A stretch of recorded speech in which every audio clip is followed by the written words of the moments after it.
Good evening, everyone. Welcome to The Budget. I'm your host, Kasim Tanvir, and you're watching Pt.1 TV.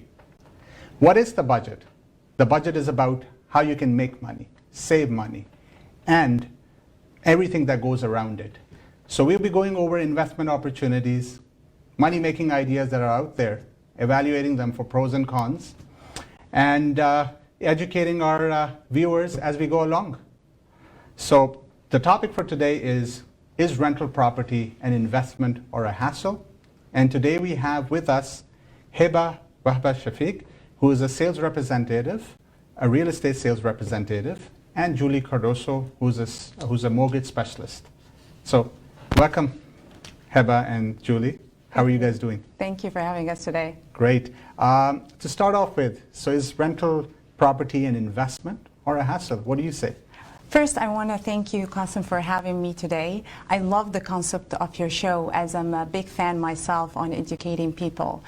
So I believe that providing the correct information always empowers people to make an informative decision. So over the years, real estate as an investment has consistently outperformed other types of investments. And I don't want to sound biased here, but the perks of investing in real estate are infinite. First and foremost, rental properties are a very low-risk investment, and that's due to multiple factors, such as the appreciation factor of the autonomy and the net low vacancy rate. Now, the appreciation factor over time from a conservative point of view is around 3 to 5% per year. And indeed, the appreciation is on the total purchase amount of the property, not only the down payment that you have invested. So for example, if you have bought an investment property for $500,000 and you used $100,000 as a down payment from your own money, the appreciation is over the total amount, which is amazing. Now, you also got the autonomy, where you are in charge. In other words, you are the boss in this transaction. You decide which kind of property you're going to invest in, how much you're going to invest, what type of upgrades you're going to do the home, the location, who you are going to rent it to. So you are in charge of the whole transaction. Now that brings us to the low vacancy rate. Last but not least, in 2019, the national vacancy rate in Ontario was around 1.8%, which means minimal vacancy. And unfortunately, due to COVID-19, Vancouver and Toronto have been affected by the shutdown. However, the vacancy rate for the rental housing in Peel region remained low at 1.2%. Yep. So how about the annual return? Would you be able to give us some idea? Yeah, it is safe to say that rental properties can generate an annual return between 20 to 30%, and that's a passive income. Any money left after paying your expenses will be money in your pocket. So just to get an idea, when you say 20 to 30%, 20-30% of roughly your income, is that the idea, or that's a general? That's a general, that this is the percentage, okay. And you're going to be using that money to cover, of course, your mortgage and your expenses. Or your expenses. So basically, whatever you're left with may not be as high as 20 to 30%, Yes. but on the gross, it is 20 to 30% on an average. Yes, okay, absolutely. Great. Well, and of course, there are some tax, elements as well, some write-offs that we can consider. So. Anything on the list that you want to add? Yes. A rental property owner, as a rental property owner, you are entitled to tax deductions. You can write off interest on your mortgage, interest on the credit card, insurance, maintenance, repairs, also property taxes. Right. Yeah. And you can also, I guess, depreciate. Yes, on top of all of that, the government will allow you to depreciate the total purchase price, and that does not mean that your property is depreciating. Actually, your property is appreciating in value through time. Right. So just to add to that, I mean, you can not depreciate the land value of it. So it's only the building part that you can depreciate. So for clarity for the viewers, So if the property is worth 100,000, it's fair to say that 20% of it is land and 80% is building, and then you'll be depreciating the 80% over, reducing balance, and the rate is 4% CCA class 1. So 4% reducing balance is like, every year you're going to reduce it by 4%, and then whatever the balance is, again, you're going to depreciate it by 4%. So there are rules with regards to depreciation, but the idea of having depreciation is a great expense that you can claim and of course reduce your income. So great. Julie, question, how, like most of the real estate is bought through, acquiring a mortgage. How hard is it to get a mortgage? So the magical word of mortgage, right? The rules yesterday, the rules for tomorrow still pertain the same way to qualify for a mortgage.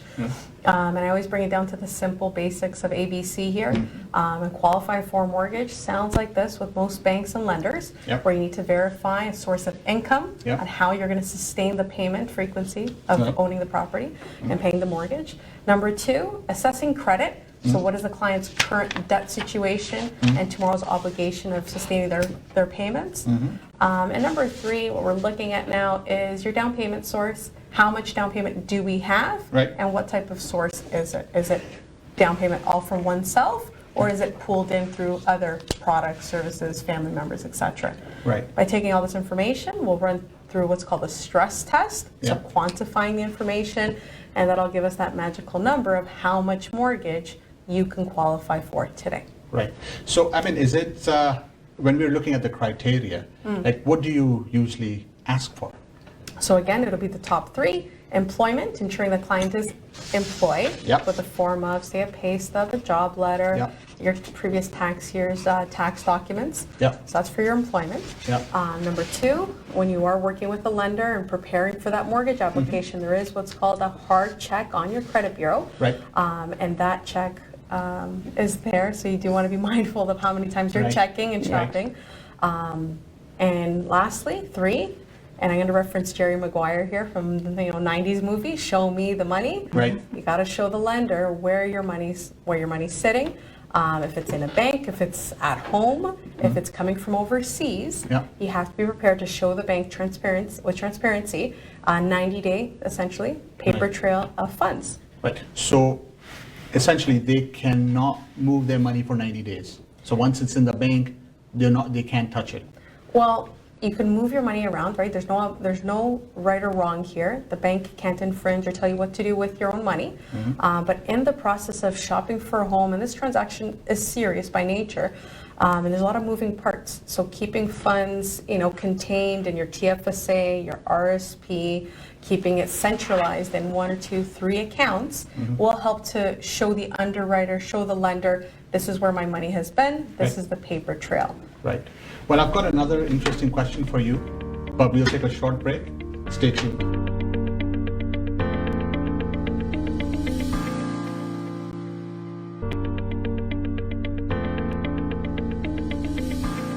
Welcome back. So, Julie, the other question that I had for you was, can newcomers to Canada buy a house, get a mortgage? That's an excellent question and a relative question today. We see, obviously, Canada growing with a lot of immigration, and the banks and some lenders out there have recognized that niche market. Right. So there is a special program out there by banks that can help facilitate financing, mortgage financing for their first home. And it's called a New to Canada program for financing. And to share more with you and explain some of the basics on how to qualify, what we're looking for that client would be that client is new to Canada and has obtained their PR residency card within the last 5 years. So that's number one. Number two, what we're looking for in addition to that now is 35% down payment. So it is aggressive. It's more than, say, someone that's working in Canada that can buy at 5% down payment. Right. So it is quite a bit of a step. And the reason why the bank is asking for 35% down payment is because Canadian income is not a requirement. Okay. So that essentially Okay. replaces the need. Got it. For And gives income. the bank some security in terms of down payment. Yes. Got it. Got it. Okay. But I mean, having said that, what about, you know, individuals who are working in Canada? How is their down payment like? 5%, 10%? What is like what is the advantage, disadvantage over one versus the other? Okay, so it's a very good question too, and a lot working with clients and consulting to them from renting to owning and preparing that plan. Still today, you can still buy a home with 5% down, right? So we're looking at 5% down on the first 500,000 of purchase price, and then it bumps up to 10% after that. And we cap off a purchase price of $1 million. And this product that I've just described is called an insured mortgage product. And still very much, feasible, easily to obtain, granted that you have Canadian income to qualify. Right. Yeah. And then is there an insurance fee on that 5%? You've got it. So calling it default insurance, right? And there's 3 insurance companies out there that offer this service. Right. And most popular and well known is CMHC. You'll hear them in the media. Yeah. A second to them, you'll see Canada Guarantee. Uh-huh. And lastly, Genworth of Canada. So those are your 3 that we select. And they do charge a premium that's added and incorporated to your mortgage. So you're not paying out of pocket, just to the mortgage. How much is it? So on the high end, it could be as high as 4%. Okay. On the low end, it could be as low as 1.9%. There's a variance depending upon your percentage of down payment. Right. So for someone going with 5% down, your insurance premium with CMHC or the default insurance companies would be 4%. Got it. And then Yeah. as you go along, up until 10%, it could range between 4 and 1.9. You're right, Yeah. it would Okay. drop. Right. So, Eva, types of rental properties. I mean, how can we, what are the properties out there that can be invested in? To help our viewers have a better understanding of the types of real estate investments, I'll divide them into 5 categories. We have residential, commercial, retail, industrial, and mixed. Right. For residential, because this is our main topic today, the residential is divided into 2, short-term and long-term. For the short-term rentals is such as Airbnb, and those ones are usually condominiums. As for the long-term rentals, most of those ones can vary. They can be a condo, a townhouse, semi-detached, any kind of property out there can be a rental property for a longer term Yeah. Okay. as an investment. And most of the longer term investments are on 12 months basis. Right. So is it fair to say that if your property is on short term, you're actually gaining or getting a higher rent? Usually that was the purpose of going like short term and Yeah. Airbnb, but after COVID it is a little bit Things tricky. changed. Yeah. Things Yeah. changed. People are mostly most of the investors are trying to get people for a longer term. Right, right. Yeah. And with Julie, we went over how, who can get a mortgage. Just want to get an idea, who can buy a property? Anyone can buy an investment property in Canada. However, each individual will fall under different criteria. So it really depends on your residency status, your income, and the location of the property. And as I will leave the income section for Julie here to elaborate on. So let's identify the location. So if the subject property is located within the greater Golden Horseshoe area, anywhere from Fort Erie to Oshawa, then we have to look into your residency status. So in Canada, the permanent resident has the same rights as a Canadian citizen. So everybody else I have, if they are on work permit, if they're international students, they are subject to something called NRST, non-resident speculation tax. Right. Otherwise, we call it a foreign buyer tax. Right. So that is usually around 15% that you have to pay on closing date. And other than that, there are some exemptions.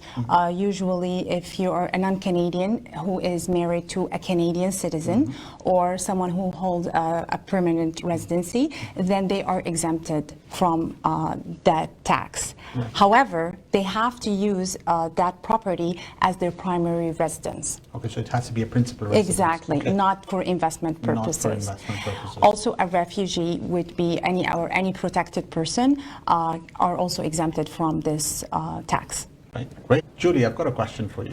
and that is we see, or rather I should say we hear about, people indulging in fraudulent ways of acquiring mortgages. What is it all about?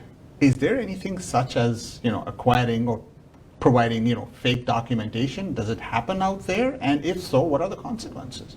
That's a very good question. And when we're living in a state where there's a lot of change upon us, right, in a very short period of time, we, as humans, right, we will adapt and change.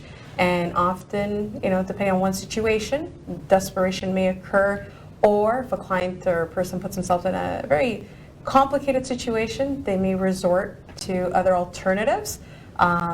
Creating or seeking a resolution with fraud is illegal activity. And the banks, of course, and lenders want no part of it because the business of component, right? This is running an ethical business. Yeah. And during COVID, during this time, I believe it has increased the level of fraud that is out there right now for those that are seeking, say, financing. But there are repercussions to it. If caught or when caught, either during a transaction or post a transaction, there is repercussions. Yes, bank can pull the financing if caught, and that can leave you very vulnerable in a position where you maybe won't be able to close now on your purchase. Right. So you can lose your deposit. You can be sued by the seller of breach of contract of not fulfilling your duties and closing the transaction. So those are the repercussions during. And post-transaction, the bank or lender at that point can essentially look at closing your banking facilities, notifying to discontinue your banking services and or mortgage as well. And extent of it all, you're essentially barnished, if that's correct, where you're no longer able to do any banking with the institution forever. So is that individual only who has done it, like the husband and wife, or is it also kind of, extended to the offsprings as well? It can also be to the offspring, so we're talking about the immediate family, So it is serious. husband, wife, so Okay. spouses, children. Very much is serious, and one should self-reflect. It's not worth the risk. If it's not worth the risk. Yeah. We carry one name in life, and life is not easy in Canada. It's very cold, very hard to acquire real estate, Right. and I do respect everyone's decisions, but I do believe in a second opinion, second solution, Yeah. before resorting to such things. And the most unfortunate part is that a lot of people think that is the way forward. And as you said, there are repercussions in which they fail to kind of acknowledge, and it's serious. So thank you, Heather. Thank you, Thank you. Julie. My pleasure. And it was great to have you on the show. Thank you so much, viewers. Due to limited time, we'd have to continue our discussion into the next session. So looking forward to having Heba over again, and then we'll have another discussion. Thank you.